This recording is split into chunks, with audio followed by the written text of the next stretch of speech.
From the moment we were kids, my brother Henry could do no wrong. He was the kind of child who didn't need to try things, just seemed to fall into place for him. Math trophies lined his shelves before I even learned long division.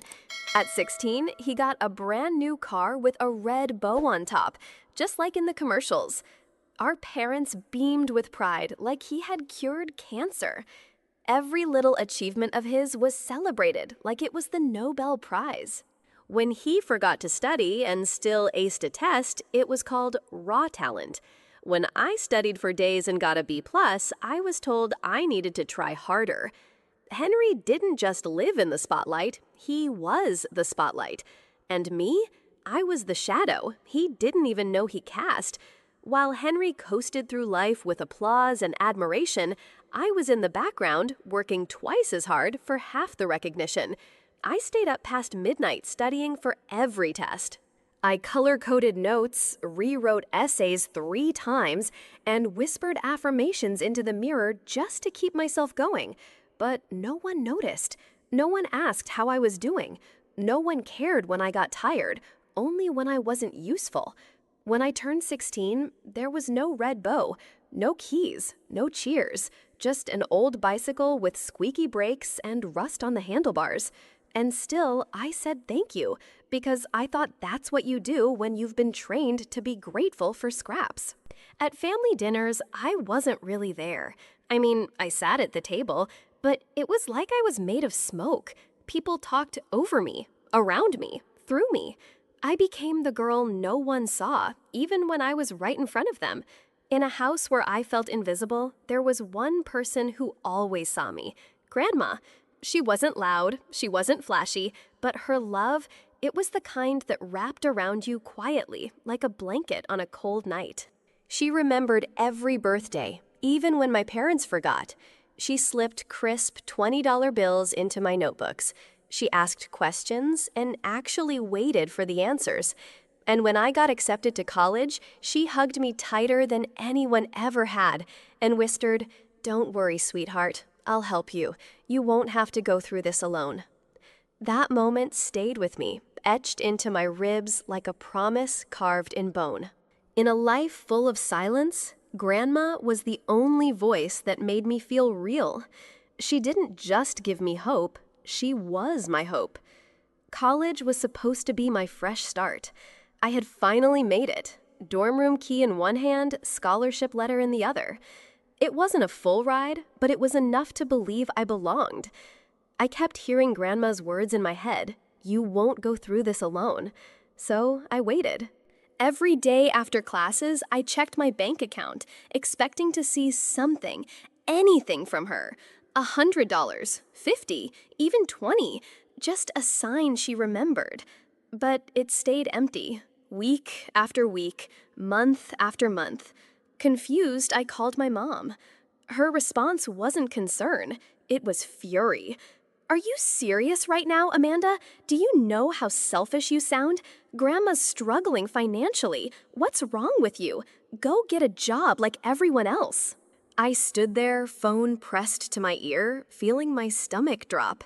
Selfish. That's what I was, for believing I deserved help, for expecting love to show up when I needed it most. So I got a job. At first, it was just weekends, bussing tables at a local cafe off campus. But books, laundry, late-night snacks, they added up fast.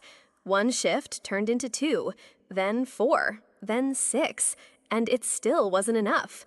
So I picked up a second job, writing SEO content for websites. Articles on pet food hotel reviews, top 10 blenders for 2024. I typed half asleep between classes, on buses, in the bathroom stalls of the student union, anywhere I could find a signal and 5 minutes of silence. Sleep became a luxury I couldn't afford, 4 hours a night if I was lucky. I drank stale coffee to stay awake, I skipped meals to make rent, and when hunger got too loud, I'd sneak leftover pastries from the cafe kitchen. Sometimes, I finished what customers didn't touch. I told myself it was temporary, just until things got better. But every day, it felt more permanent and lonelier. It happened on a Tuesday. I opened my laptop to start writing a 10-page review article, and the screen stayed black. I pressed the power button again and again. Nothing. Just a quiet click and then nothing. I held it like it was a dying patient, whispered to it, prayed over it, but it was gone. That laptop wasn't just metal and keys. It was my job, my classes, my only way to survive. And now it was dead. I cried the entire night. Not loud, not dramatic, just silent, ugly sobs into my pillow, afraid my roommate Sarah might hear. But she did. The next morning, she handed me a cup of coffee and quietly said, "I called my parents. They lent me $500. It's yours." I wanted to refuse. I wanted to be proud, but I was too exhausted to pretend. I took the money and said thank you like it was made of glass. Sarah saved me that day. But what I remember most wasn't the money. It was the shame. The kind that doesn't scream, it just settles into your bones and stays. Grandma's birthday was the first time I'd been home in months. The living room was buzzing with voices, aunts, uncles, cousins, neighbors. Laughter bounced off the walls. The smell of roast chicken and cinnamon cake filled the house like nostalgia. I held my gift close, a small wooden picture frame. Inside was a photo of me and Grandma from my high school graduation. It wasn't fancy, but it was from the heart, and it was all I could afford. I handed it to her with a nervous smile. She took it, smiled back, and gently set it down on a nearby table. Before I could say anything else, someone called her from across the room, and she disappeared into the crowd. I stood there for a second, gift in hand, now resting quietly behind a tray of deviled eggs. No one asked me how college was going. No one said, "We missed you." I smiled, ate a tiny bite of cake, and told myself, just get through tonight. Dinner was loud, messy, full of stories that overlapped and voices that fought to be heard, until Grandma spoke. Her voice wasn't raised, but it cut through the chatter like a blade. "Amanda, isn't the $150 I send you each month enough for food?" The room froze. Forks stopped midair. Chewing halted. I felt my pulse throb in my throat. I stared at her, confused, the words echoing in my head. $1,500 each month? I blinked, swallowed, and somehow managed to whisper back, "What money?" It was so quiet you could hear the clock ticking from the hallway. No one moved. No one breathed. All eyes, my aunts, uncles, cousins, even my parents, locked on me and Grandma. She leaned forward, frowning. "The money I've been sending your parents for your college expenses, every month. You haven't gotten it." And just like that, the air went cold. My fingers went numb. The fork I was holding slipped from my hand and clattered onto the porcelain plate. The sound echoed sharp, metallic final, like the moment a lie dies. I hadn't received a single cent, not $1, not one transfer, not even a message that said, "It's on the way." And now everyone was looking at them, my parents. I didn't turn to face them. I couldn't. But I could feel the heat building beside me, the pressure of 100 eyes silently asking the same question. What did you do with the money? Mom's lips trembled. Dad's hand tightened around his water glass, but they didn't say a word. And in that silence, something in me began to snap. Not in anger, not yet, but in recognition. This wasn't just a mistake. This was betrayal, and it had a face. Two, actually. The ones who raised me. Grandma's chair scraped back slowly. She stood up, not angry, not loud, but with the kind of silence that makes grown men shrink. She looked at my parents and said very clearly, "Robert, Elizabeth, my office, now." Nobody questioned her, not even Dad. They followed her down the hallway like children caught stealing. No yelling, no excuses, just the heavy footsteps of guilt. I stayed at the table frozen. People tried to resume their small talk, but no one was really listening anymore. The entire room was holding its breath. 15 minutes passed, then 20. Finally, the door opened. My father came out first, his face pale, jaw tight. My mother followed behind, eyes red and puffy. They didn't speak to anyone, didn't look at me.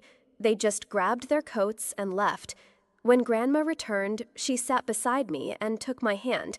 Her voice was calm. Her words were not. "Amanda, your parents used every dollar I sent you to pay off your brother's gambling debts. And he never went to college." And just like that, whatever hope I had left in them crumbled to dust. Everything clicked into place. Every night I went to bed with an empty stomach. Every shift I worked while falling asleep on my feet. Every tear I shed in silence because I thought I was the problem. All that pain. It wasn't bad luck. It wasn't part of growing up. It was betrayal hidden behind the faces of people who were supposed to protect me. I thought back to the night my laptop died, the way I cried into my pillow ashamed and alone. I thought about Sarah lending me $500 while my own parents sat on thousands. I thought about the phone call where my mom screamed, "You're lazy, stop begging, get a second job like everyone else." She said I was selfish, but they were the ones stealing from me. And the worst part, I believed them. I carried the shame like it was mine to own. Now I knew better. But it didn't make it hurt less. I'd never seen my grandmother like that before. She was calm, but it was the kind of calm that made your spine go cold. She didn't raise her voice, she didn't threaten, she simply stood up from the table, wiped her hands with a napkin, and said, "Robert, Elizabeth, my office, now." It wasn't a suggestion, it was an order. I watched as my parents followed her down the hallway like kids being sent to the principal's office, heads low, shoulders tight.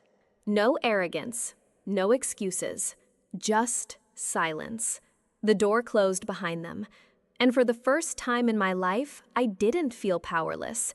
For years, I had been the quiet one, the overlooked one, the girl who sat at family dinners and barely existed. But not tonight. Tonight, I wasn't the problem. They were, and everyone knew it. For once, the shame didn't belong to me. It belonged to them. The house was quiet again. The party had ended. The guests were gone. And I was still sitting at the kitchen table, staring at the same untouched slice of birthday cake. Grandma poured 2 cups of tea, set one in front of me. Then she sat down and said, not gently, not dramatically, just plainly, like it was already decided, "From now on, I'll be sending you $2,000 a month, directly, no more middlemen." I blinked, tried to speak, couldn't. She stirred her tea. "Also, I've rewritten my will." I looked up. "You're my sole heir now, Amanda. Everything I have, the house, the savings, it's yours." I nearly dropped my teacup. "But Grandma, I don't." She stopped me with a look. Not cold, not stern, but solid, certain. "It's not about need. It's about trust. Your parents already received more than $250,000 from me over the years. That was their share. This is yours." That was the moment I realized I wasn't invisible anymore. They showed up unannounced. It was a Thursday evening. I was working on an essay when someone knocked on my dorm door. I opened it, and there they were, my parents. Mom looked thinner. Her eyes were tired, lined with stress. Dad stood awkwardly holding a shopping bag like it could somehow excuse the past. My roommate, Sarah, took one look and mumbled, "I'll go to the library." She slipped out, leaving me in silence with 2 strangers I used to call family. Dad sat on the desk chair. Mom perched on Sarah's bed.